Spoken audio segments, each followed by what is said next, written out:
क्या कह रहा है आपसे एग्जांपल नंबर 7 एनसीईआरटी से, इन ट्राइंगल एबीसी, एक आपको ट्राइंगल दे रखा है एबीसी, बना लेते हैं।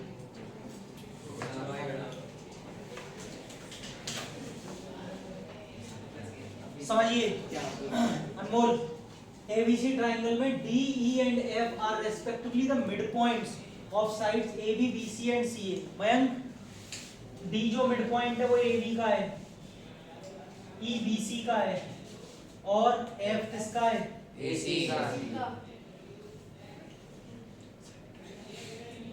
बेटा आपसे कह रहा है शो करिए कि ट्राइंगल एबीसी जो है वो डिवाइड हो रहा है 4 कॉन्ग्रुएंट ट्राइंगल्स।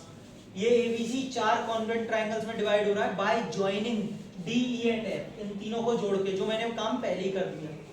समझिए भक्ति, आपको इसमें कितने ट्राइंगल दिख रहे हैं? 1 2 3 4। बस आपको इन चारों को क्या करना है? कॉन्ग्रुएंट। सुनिए एक बात सुनिए, आपने थ्योरम नंबर 8.1 की थी, मैं आपको याद दिला देता हूं क्या थी। एक पैरेललोग्राम में अगर एक डायगोनल डाला जाए तो वो डायगोनल उस पैरेललोग्राम को 2 कॉन्ग्रुएंट ट्रायंगल्स में डिवाइड करता है। ये आप सबने थ्योरम पढ़ी थी 8.1 यही थी। तो बेटा अगर मुझे इस ट्रायंगल को इसके कॉन्ग्रुएंट करना है, टारगेट सेट कर रहा हूं, तो अगर मैं पहले इसे पैरेललोग्राम प्रूव कर लूं तो ये उसके लिए डायगोनल ही तो माना जाएगा। हो जाएगा कि ये इसके कॉन्ग्रुएंट है। सिमिलरली ऐसे ही सबको, इसको इसके कर देंगे तो चारों हो जाएंगे। Yes sir. ठीक है, टारगेट जाके अटक गया कि भैया अब इसको पैरेललोग्राम कैसे करें, वो मैं अभी बता रहा हूं। पहले गिवन टू प्रूफ लिखो। गिवन में आपको दे रखा है D E and F are the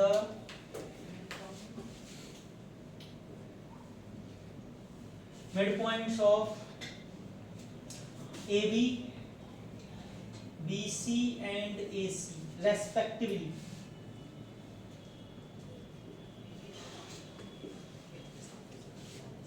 क्या प्रूव करना है कि ट्राइंगल DBE, ये बेटा ध्यान से देखना, triangle DBE congruent to triangle DEF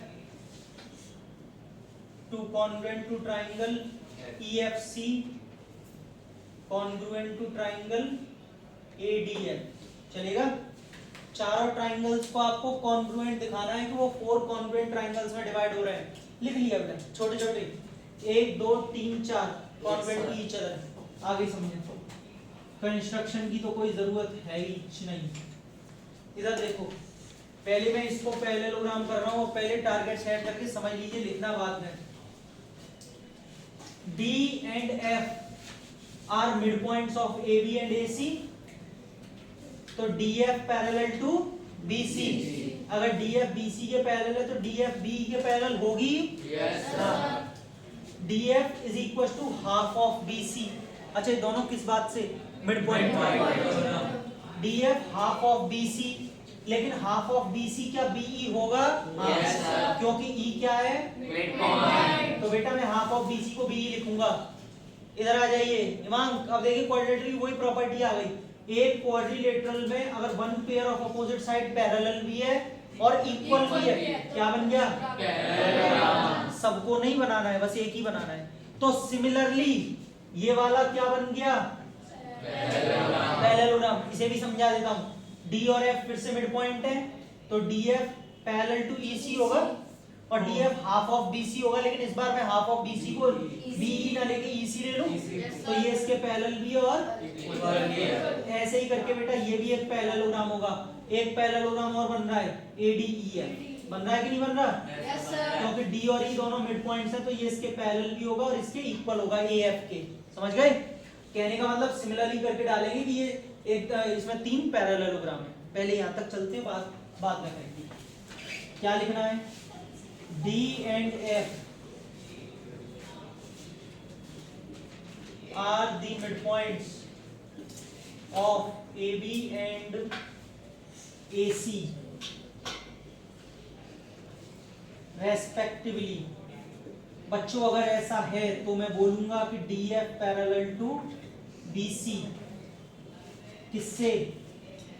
MPT, mid point theorem से। और अगर DF BC के पैरेलल है तो BE के भी पैरेलल होगा। इसके लिए कोई रीजन देने की जरूरत नहीं है क्योंकि BE is also a part of BC। And बच्चों DF क्या होगा? Half of BC। कैसे?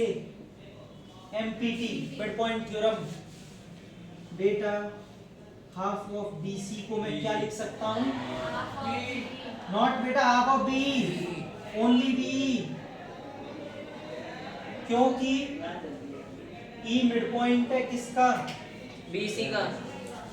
अब आप देख सकते हैं कि अगर DF B के पैरेलल भी है और DF B के इक्वल भी है, therefore DBEF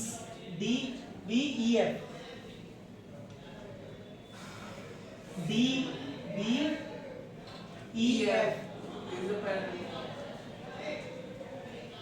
is a parallelogram। DBEF क्या हो जाएगा? पैरेलल। अब सारे पैरेललोग्राम आपको प्रूव करके नहीं दिखाने हैं।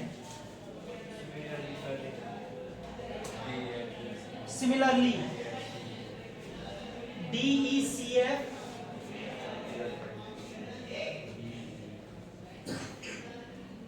एंड बेटा सिमिलरली DECF और ADEF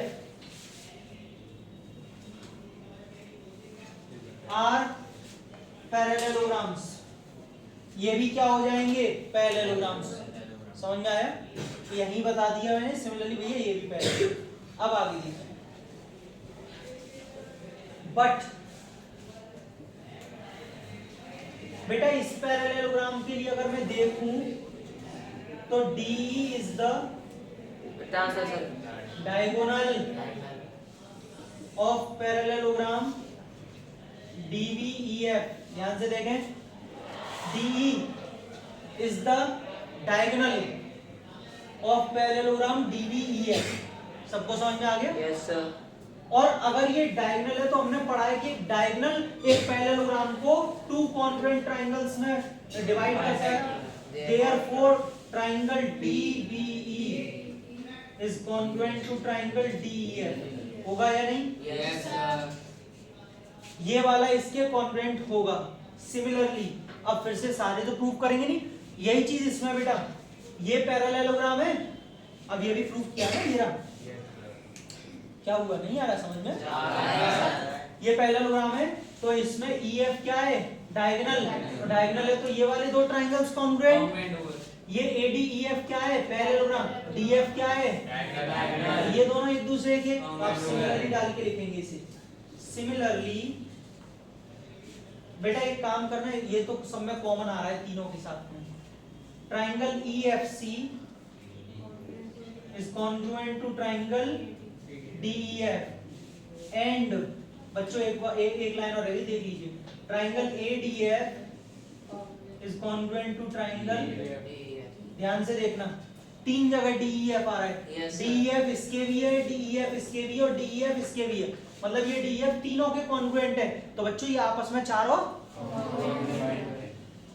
यही वाली लाइन लिख लो बेटा, ये कॉन्ग्रुएंट है चारों वाली। बस हेंस प्रूफ खत्म हो गया। यही तो करना था कि चारों एक दूसरे के हो तो गए कॉन्ग्रुएंट। लिख लीजिए DBE congruent to DEF congruent to EFC।